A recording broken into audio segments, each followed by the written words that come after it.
moi c'est Chloé, bienvenue sur ma chaîne. Ici on parle organisation du budget et de son quotidien dans son agenda. Alors c'est parti. J'espère que vous allez bien. Aujourd'hui je voulais vous parler du budget prévisionnel. Le budget prévisionnel, c'est un outil de planification qui va représenter et estimer vos recettes et les dépenses futures liées à votre situation financière. Donc vous le faites pour votre situation personnelle, puis c'est aussi important de le faire quand on a une entreprise, puisque ça va nous permettre de mieux gérer notre stock, comprendre aussi nos ventes et pallier justement à de futurs problèmes ou manquements. Pourquoi faut-il faire un budget prévisionnel? Justement, faire un budget prévisionnel, c'est un moyen pratique et important pour gérer votre budget et donc vos finances. Planifier à l'avance, c'est vous aider à mieux gérer votre argent. Je vous dis toujours, c'est la vie, il y a des aléas, une tuile, elle peut nous tomber dessus. La voir arriver et avoir un casque, c'est mieux que de ne pas avoir de casque. Et le casque, c'est quoi? C'est les routines qu'on met en place pour son budget, et le budget prévisionnel fait partie de ce pack pour réussir à pallier à toute éventualité lors de son parcours budgétaire. Donc ça va vous permettre d'être organisé, c'est ça qu'on aime ici, et d'être sereine également. Donc c'est aussi la clé pour un ça va aller mieux et une bonne gestion de votre budget de mois en mois. Et vous le verrez aussi, vous pouvez le faire donc pour chaque mois, trimestriellement, et même le faire en début ou si vous préférez en fin d'année, pour justement faire ce budget prévisionnel annuel. Comment va se passer mon année 2023 au niveau de mon budget? Tout dépend de votre situation. Là, je parle surtout des entrées, c'est-à-dire si vous n'avez pas un salaire fixe, vous avez un job, vous faites travail d'équipe, vous faites beaucoup d'horaires supplémentaires, donc le salaire, il varie énormément. C'est un peu plus complexe de le prévoir avec un an d'avance. Vous le voyez dans mon agenda budget, je l'ai mis pour chaque mois. Après, c'est libre à vous. Certaines pourront le faire que tous les 2-3 mois pour réajuster. Puis d'autres, elles vont préférer le faire une fois par mois pour justement être sereine et puis vraiment être sûre parce que chaque mois est très différent pour certaines d'entre vous. Alors, j'arrive directement sur, moi je l'ai appelé synthèse du mois. Vous pouvez donc utiliser cette page de plusieurs manières, mais elle est aussi là justement pour faire votre budget prévisionnel. Et puis, il y a l'autre page que moi j'utilise qui est liée pour moi au budget prévisionnel, c'est celle-ci. C'est le suivi des factures. Donc, je vais vous expliquer ensuite le pourquoi du comment. Alors, comment mettre en place le budget prévisionnel? Ça peut être un petit peu, surtout au début, on va se dire, oui, mais je commence par où, etc. C'est la même étape que quand vous vous lancez dans le système des enveloppes, c'est venir faire le relevé de toutes vos entrées, quelles qu'elles soient, il ne faut pas en oublier, et évidemment de toutes vos dépenses. Donc, c'est toujours la même idée. Les entrées, moins les charges fixes, moins les charges variables. Et c'est comme ça que vous allez savoir à l'avance si vos entrées, ça match avec la totalité des charges fixes et des charges variables. C'est ça l'idée. C'est de se rassurer que, là, typiquement, on est en fin de mois. Donc, au fur et à mesure que vous allez ouvrir votre courrier, je vous le dis à chaque fois, mais c'est vrai, c'est important d'être bien ordonné et organisé avec son administration parce que c'est là que les factures arrivent, ou peu importe sur votre boîte mail, peu importe, il ne faut pas faire l'autruche. Et dès que vous avez une facture pour la fin, là, typiquement, ça sera pour fin mars, vous allez venir la noter ici, suivi des factures, le montant, et comme ça, ça va déjà vous donner le ton sur ce qui va se passer dans cette colonne des charges fixes. Et au fur et à mesure du mois, vous allez déjà, en fait, vous commencez de faire votre budget prévisionnel.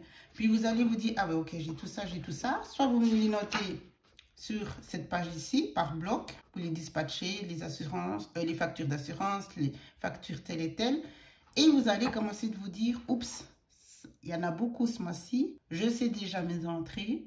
Est-ce que ça va matcher? Est-ce que ça va fonctionner?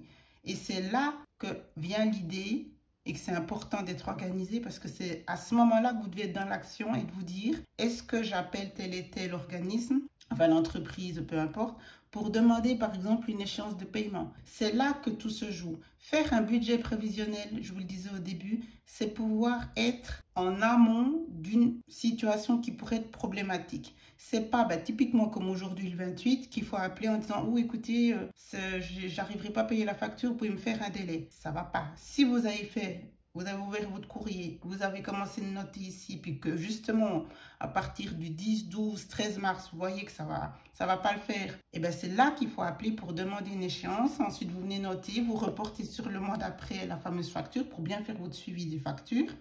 Et c'est comme ça que ça se passe. Donc vraiment, l'idée du budget prévisionnel, il est là. Vous connaissez vos entrées, et là aussi, c'est les entrées, elles vont changer. Vous avez un petit business à côté, vous faites des heures sup, vous avez un deuxième emploi, vous avez un mois où vous avez reçu un bonus, etc.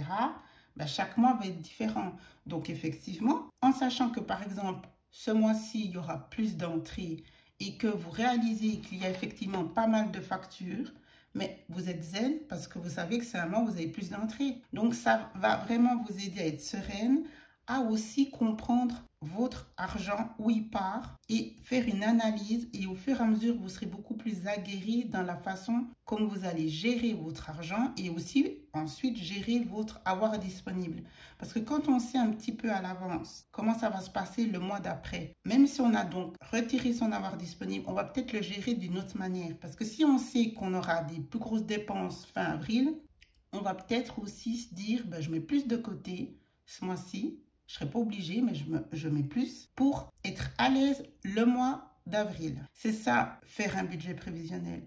C'est de se dire, je mets moins dans le shopping, je préfère mettre de côté pour pallier à fin mai ou fin juin. Voilà aussi à quoi cela va vous aider pour vraiment être ensuite la pro de la planification de votre budget. Donc, vous avez évalué donc toutes vos entrées, les dépenses. Donc, dans la colonne des charges fixes, c'est en général toujours la même chose, mais ça va aussi vous obliger à mettre le nez à chaque fois dedans. Il ne faut pas juste se dire oui, c'est toujours la même chose. On ne sait jamais, il peut y avoir un petit changement. Vous avez fait un nouvel abonnement, vous avez fait une rectification. Bref, c'est aussi toujours avoir le nez dedans pour ne rien lâcher, ne rien oublier. Un sou est un sou. Donc, en général, le montant, il ne varie pas trop, mais c'est vraiment dans les charges variables que ça se joue. Et c'est pour ça que c'est vraiment important d'être toujours dans le suivi de son courrier et de ses fameuses factures. Alors, une fois qu'il est fait, votre budget prévisionnel, il ne faut pas se dire, tout comme le budget mensuel, il ne faut pas se dire, c'est bon, il est fait, on ferme le classeur budget et basta. Non, il faut quand même avoir un peu le nez dedans. Je le répète, si vous n'avez pas des entrées fixes ou que vous savez que vous avez, une vie où il y a beaucoup de changements, il faut le faire tous les mois. Par exemple, d'y passer une heure, vous avez quand même toujours un peu une idée, mais c'est surtout, moi par exemple, je fais toujours très attention aux charges variables et c'est pour ça que je m'applique à fond dans le suivi des factures pour se rendre compte combien on aura dans un mois, dans 2 mois de charges variables. C'est quand même, à mon sens, important. Ça amène justement cette tranquillité, cette sérénité et ça aide aussi à mettre en place des objectifs. Parce que quand vous avez vraiment, pour celles qui arrivent le faire sur 4-5 mois, vous pouvez vraiment plus facilement mettre en place des objectifs d'épargne. S'il faut réajuster, il n'y a pas de souci, mais ça met en vue un objectif qui peut se réaliser. Et ce n'est pas juste, oui, j'aimerais mettre tant, oui, je pense que dans 6 mois, je pourrais mettre tant de côté. Ça, c'est des paroles en l'air, ça n'a rien de concret. Il faut passer par le budget provisionnel pour se dire, oui, j'ai fait mon budget provisionnel sur les 6 prochains mois et donc je peux me permettre de mettre cette somme-là, de me donner cet objectif-là. Il sera réalisable et il est réel et concret. Donc voilà, j'espère que ça va vous donner une envie de le mettre en place si ce n'est pas encore fait. Dites-moi dans les commentaires si vous le faites tous les mois, si vous le faites en début d'année. N'hésitez pas à regarder mes playlists justement pour la gestion du budget. Je vous parle des routines budget.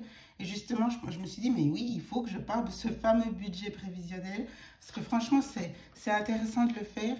Surtout au début, si vous vous lancez justement dans cette nouvelle aventure du budget, puis que ça vous stresse un peu, je vous promets que ça va être un allié, un de plus, avec la feuille de budget mensuels. C'est pour ça d'ailleurs que je les ai fait pour qu'ils soient vraiment en recto verso parce qu'ils sont en binôme.